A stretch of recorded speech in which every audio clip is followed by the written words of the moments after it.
made your last delivery, kid. Sorry you got twisted up in this scene. From where you're kneeling must seem like an 18-carat run of bad luck. Truth is, you shouldn't have installed 150 mods, and especially not the femboy death clause. Femboy.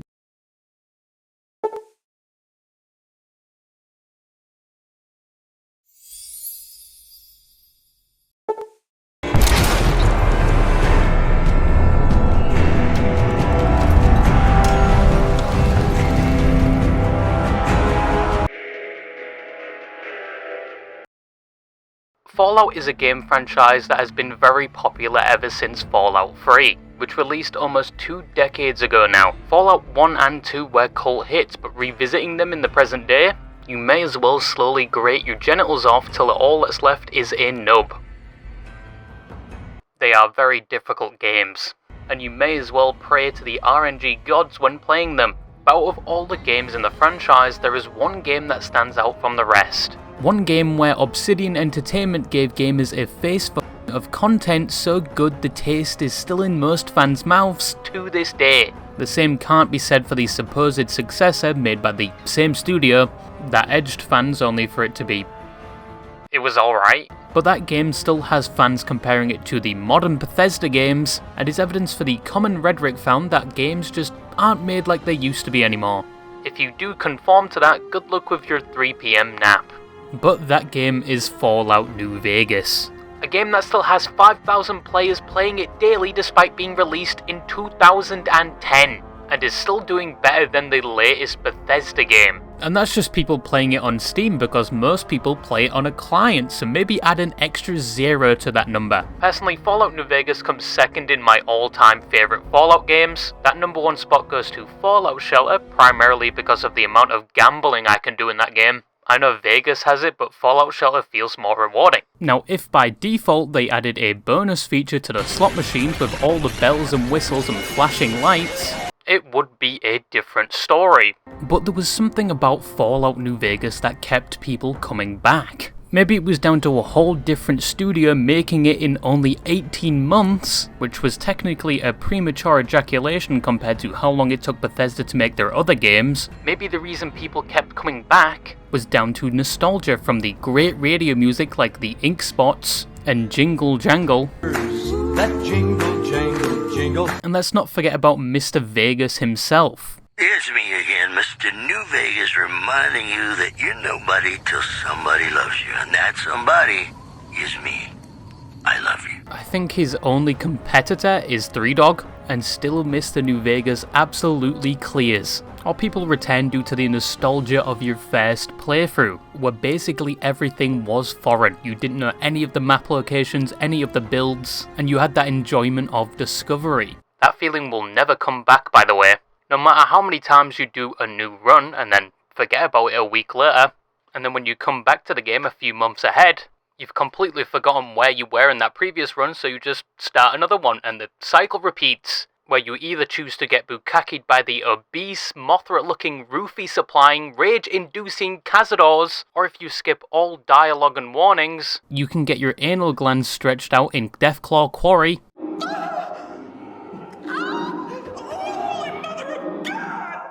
Ah, so nostalgic. Or maybe it was down to the better storyline, better dialogue options. Oh, I see how it is. You think because my father walked out on us when I was 5, now I have to yell at people. Or because my mother was a deranged chem fiend who regularly brought strange men home who told me to call them uncle. Or because my sisters would lock me in a shipping crate when they didn't want me around. And my brother... God, I'd forgotten about that. How could they do that to me?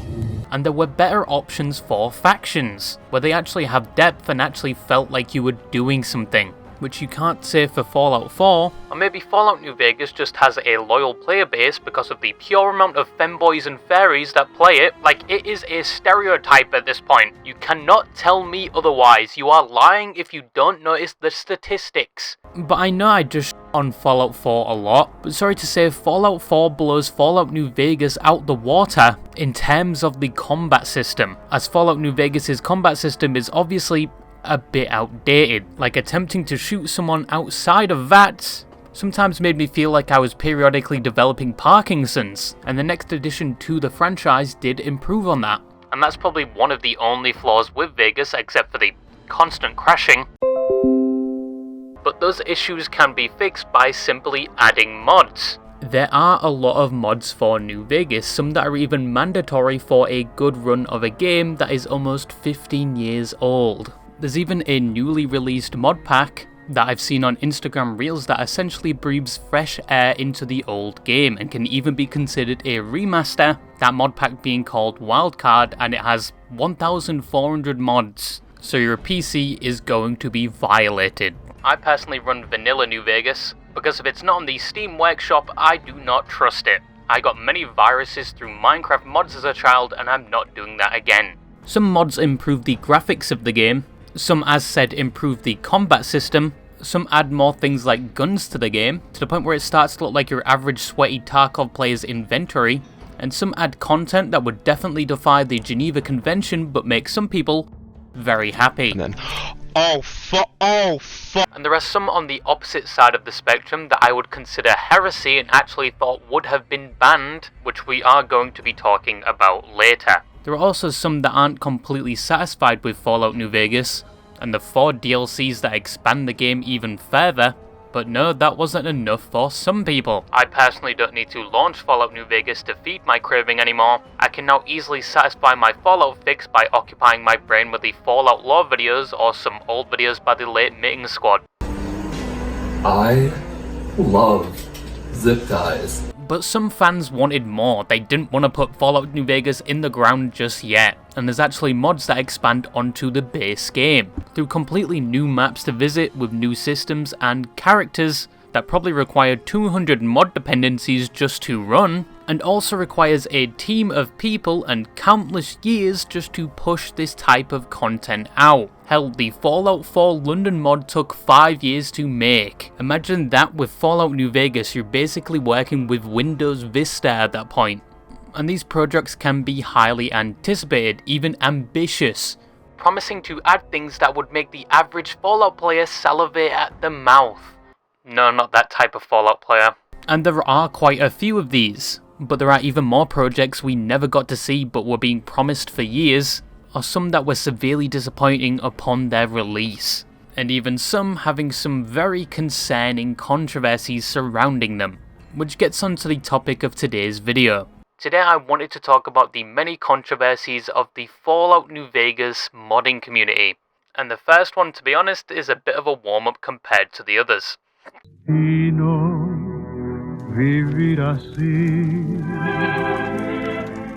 So Fallout New Mexico, or Fallout Nuevo Mexico, was a highly anticipated mod said to be on the same level as the aforementioned Fallout London, and it was expected to be a whole different game inside New Vegas.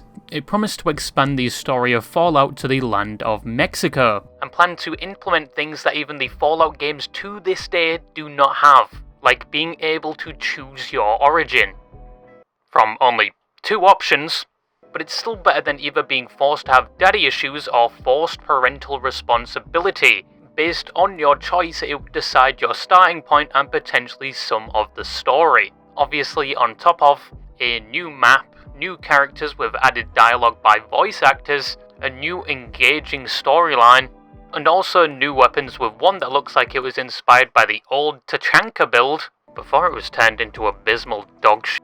All around there was a lot of hype for this mod, with the trailers, teasers and gameplay reveals on the development team's YouTube getting thousands of views. People were excited for this mod. The development of the mod was done by Lixshell Studios, an indie team that consisted of a small team of 4 modders, including the leader Zapshock. The development of the mod would begin in roughly 2021, with their uploads on their YouTube channel announcing and teasing the mod, after which the only content uploaded to said channel would be occasional teasers, gameplay, music involved in the mod, and trailers for the project, with a majority of the activity being in late 2024. But obviously developing a mod of this scale isn't going to be that easy. First you have to create assets, the terrain, fabricate a storyline that works well with the Fallout universe and base game. You have to script events, quests, and work with a dated engine that was also used for the previous Fallout game released in 2008, somewhat limiting your capabilities and performance.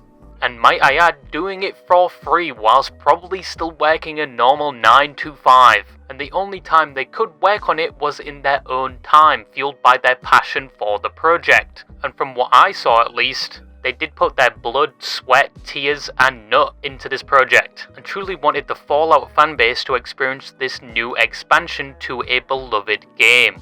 But unfortunately this mod would never release. Production was put on hold in June 2024, and at the same time their official YouTube channel went silent and was scrubbed of certain uploads. Maybe in preparations for the trailers and official gameplay that were about to be posted, or maybe signs the project was struggling. And finally in January 2025, even with the new trailers and gameplay footage just being posted, and many people anticipating the release, the project was officially cancelled, citing a heavy workload with the small size of their team, mental struggle, and the overall cost of the project being too high. Keep in mind the development of this mod was on and off before this, but now it was officially over. Players would never set foot in a nuclear New Mexico, and many people, some that probably were eagerly awaiting this release for years, would mourn the loss of such a project upon hearing the news. It was actually covered a lot by the media, which just shows how much people cared about this mod. But why are we talking about this mod in a video about controversial Fallout mods? Did the mod team do something unspeakable? Did Discord DMs get leaked? Am I going to have to watch a full 4-hour documentary a year later, on top of the Fallout analog horror stories I have in my favourites? No, it actually wasn't the mod team's fault for the controversy that surrounds this mod. It was actually more on the side of the fans. Whilst yes, there were speculations at the time, like some of the assets were stolen and used without permission, these were still speculations with no evidence. But certain individuals in the community itself were to blame for the controversy surrounding this mod, because upon its send-off some would start launching harassment towards the team behind it, especially the head developer. Obviously some people would be mad that something they waited for so many years hasn't been delivered. But one, they didn't really pay for anything, it was free. And two, not to shit on the mod team, but people should be used to disappointment in the gaming environment by now. I'm still waiting for my refund for the Stomping Lands. But on top of harassment, a malicious rumour would also be circulated with alleged screenshots that the lead developer Zapshock had entered America illegally and was being deported by ICE. That's why the mod couldn't be developed. Now on top of being a lie, Zapshock would respond to this by saying all of this is false and manufactured drama by those a part of the modding community that are racist and just don't want to see someone different from themselves attempting to make something as prestigious as this. So because the mod never came out, the developers faced harassment, a circulated false narrative, and one of the developers is only just returning to the modding community after stepping away. But ultimately the mod was cancelled, but the people behind it did have a great vision, and put much of their free time into it at the sacrifice of both their financial and mental health to meet that vision, and most certainly did not deserve the backlash they received afterwards, especially when they were performing a task not many would even attempt due to the pure scale of the project. Nowadays some of the assets created for this mod can be found uploaded to certain modding websites, so you can somewhat experience what could have been. Speaking of which, let's talk about something that definitely shouldn't have been. Single-handedly you brought mankind's best hopes of forward progress crashing down. No punishment would be too severe. So this is something that has affected not just Fallout New Vegas, it affects Fallout 3 to 4, most Bethesda games, and a lot of the games that allow modding capabilities. And that is gooning. Yes, instead of deciding if you want to do a melee or sniper build for your next run, you now have another option for a gooning run. Did the Fallout 4 Assaultron ever make you feel some sort of way? Well, now you can explore that with the use of mods. Gooning mods. NSFW mods that let you explicitly interact with some of the characters of the game. Like, it may be beyond my comprehension, but what do you do after you're done gooning? Just clean yourself up and continue looking for one of the brains for Rex? Like, I personally don't understand it. You probably go through like 6 hours of trying to make the mods work just to goon once, but anyway. This type of content has been around for a while. However, platforms like Nexus Mods forbids the most extreme sides of this community, so there's one page especially people go to, but for obvious reasons I'm not going to say it or show it. I already know some people have installed these mods because of their crush on Cass or God forbid Lily, but these mods range from adding onto existing themes of the game, like more romance options, or just straight up the actions to do it instead of that black screen drop. And there was one framework that specifically allowed for these actions to happen, and allowed many other mods with this theme to become compatible with the game, especially with animations and scripts. It was most definitely the backbone for the Fallout gooning community. And Nexus Mods does have some of these mods as well, but as said has very strict guidelines and doesn't allow certain mods, which is where the other place comes into play, because they offer more questionable and degenerate mods. And the mods don't just involve very violent things with other characters, some involve non-human characters like Death Claws. Death Claws. What the f***? And there was even a mod where the main character and other characters could give birth to babies from said interactions for some reason. But why? Why would you do that? Why would you do any of that? Now once again, NSFW modding is somewhat popular surrounding Bethesda games, unfortunately. And some people believe that the NSFW modding part of the community paints a bad image for modding in general and the games. And just an eyesore. But gooners are always gonna goon, even if it takes 6 hours in preparation. But thank God gooners have standards and morals, as some mods would start to be created that would start to target some of the characters in-game you can't shoot. You know, the kids. Like that one NPC that spams dialogue like to Mick and Ralph's for all your shopping needs. And you can't actually shoot or kill them without mods. Actually, people hated that Mick and Ralph kid so much, I'm pretty sure there was a mod to crucify him that I saw. But there were also some very sick mods being created. But the Fallout modding community and many platforms have a history of immediately shooting down any of these mods that even remotely point to it, and also ban and remove them from their platforms. And thank God. Can we ban the Deathclaw one next, please? But back in the day, this problem used to be a lot more prominent, but in the current era is non-existent. But I am happy to know that there is a mod that permanently removes that little shit from the game. But on the note of gooning, let's talk about one of the most infamous modding stories of Fallout New Vegas. Patrolling the Mojave almost makes you wish for a nuclear winter.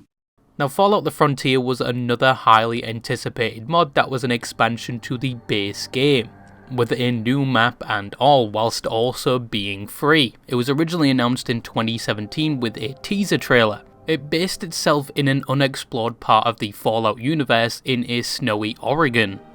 Does anything actually happen in Oregon? I always just assumed it was one of those filler states of America that literally nothing happens in, and it's all just corn or something. Oh. There's a drug epidemic there. That's Fallout enough. The mod came with 3 different storylines with 3 deviations of well-known factions, such as the NCR Exiles, the Northern Legion, and the Crusaders, which is like a religious brotherhood, I guess. Along with most of those characters being voiced by a trove of voice actors, including some that were already established in the industry, like Erin Nicole Lundquist, who was in a few anime English dubs and a plethora of shows, Ray Chase, who was in Demon Slayer, Jujutsu Kaisen, X-Men 97, and let's not forget the voice of Noctis in Final Fantasy.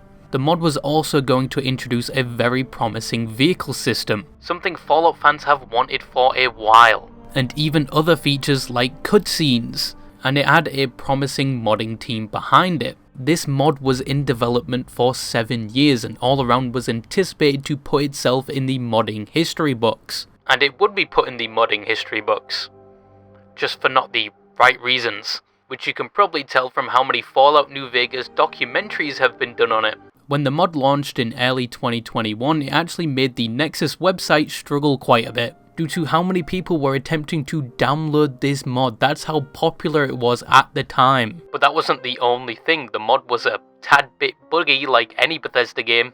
All of this just works. And storyline-wise, some people didn't like the fact you weren't playing as your character, the courier. You were playing as somebody that would rescue the courier from the Legion. It wasn't a big deal or a big hit to the story. It was rather a small issue compared to the other problems with the rest of the story. Now, each faction and their storyline had an individual developer for each one, at least for the story, which means there's like a 1 in 3 chance at least one of the storylines aren't that bad.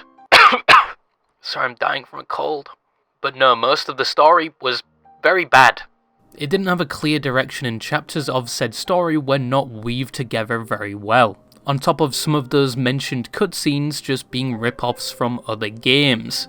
But probably the worst storyline was with the NCR, which was also one of the longest out of all 3. It was also the one that the creator behind it didn't want anyone else touching their baby, and also acted like a baby themselves. But they were one of the essential modders to the project, so people let them do them so the mod would actually release. But outside of that, the dialogue was overly edgy, somewhat cringe. When I'm not hanging out with Chloe or climbing the overpass, I'm here drawing porn. Occasionally non-porn, but mostly porn. And just all around did not fit the atmosphere of a Fallout game. I'll suck you off for 5 caps. Some compared the main quest to Call of Duty because it was just purely linear, and for some reason had random horror levels, and even weird survival segments and boss fights. Both Remy Down Under and Smackyard both did good videos covering this, by the way, so go check them out. But the vehicle mod didn't disappoint except for looking kind of goofy, and they genuinely did do something impressive with the base game of Fallout New Vegas. You can't shit on them for that. But is that all? It was just a terrible story, that's it? That's how it became one of the most infamous mods of Fallout New Vegas? Well, not entirely. The thing most found very disturbing about this mod was the subtle undertones, to say the least. From one person talking about their stinky feet in detail that makes you think Kojima was writing this shit, to a storyline where you meet lizard people who have human breeders and you have the option to have intimate time with the Queen, not before the 20 dialogue lines alluding to the fact people in this universe do things with snake people. A lot of humans find us attractive. I don't know how to feel about that. And let's not forget that one part that was supposed to be a joke and a play on the Wild Wilderness perk where you can do it with a female Deathclaw. What is with people and wanting to do intimate things with a Deathclaw? Why? And one of the most alarming parts is where you can find a girl that is mentally distraught after she lost her parents, and there are a number of speech checks you can pass to demoralize her further so that she stays with you and you own her. Why would you do that? Why would you do any of that? And if you thought it wasn't bad already, if you access her inventory for some reason or another, there is a note describing how she just turned 18. Just why? There was also an empty contraceptive in the starting area, for some reason. So the story was bad and influenced by some people's gooner thoughts, and some were borderline alarming. The mechanics were alright, but the mod overall was just disappointing, if you got it to work, that is. Also, there was an entire cult created because you couldn't play the Enclave, and all this originated from 4chan, and the devs responded by saying on a stream that the Enclave is essentially for Trump supporters, which really didn't make 4chan that happy, and they created their own group called Sneedclave, which began trolling and harassing the devs, who then later backtracked and said they didn't include the Enclave because it was too much work. But 4chan wasn't done there, as they would look at the devs themselves and find out one of the devs were responsible for making brony and content involving those underage that they would draw. And they also found a message where they were moving to a different platform because that platform actually allowed that type of art he was doing. And that's basically what happened with this mod. Once again, there are other videos that show a lot more problems with this mod. But once again, the mod did have some impressive features, especially the vehicle mechanic, to the point where some would request the lead dev to release that individually, of which they would say no because the community harassed them and they would have to play the mod to experience that feature. But people found a way around it and you can actually use it without the mod. But this mod was also impressive with what they were able to do with the level design, even for an ancient engine. The mod did get some updates, removing some things. Apparently they removed the whole Deathclaw thing, thank god. But the mod was over, and Fallout the Frontier would become a stain on the Fallout New Vegas modding community. A team led by the original leader did attempt to recreate the mod called Fallout the New Frontier, and it would be a redemption arc for the mod, removing a lot of the problems. But as of right now, it apparently is going to release in 2027 to 2032.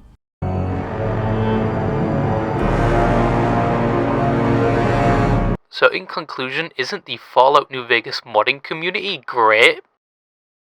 Nah, it is actually quite an impressive community, essentially keeping a game alive that is very old and constantly pushing the technological boundaries of such a limited game. Just ease up on the Guna mods and the Guna influence, for God's sake. But anyway, I've loved Fallout in general since I was a little sperm cell, and I'm happy to see the community is still alive to this day and people are still making content around it. Regarding my next run, which might be soon after looking around the modding community, I'm thinking about modding my next playthrough, at least the graphics. And probably just the graphics. I don't need every variation of the M4 platform in my playthrough. But in regards to all of this, gooning never changes. But yeah, that's all I had to say, and bye-bye.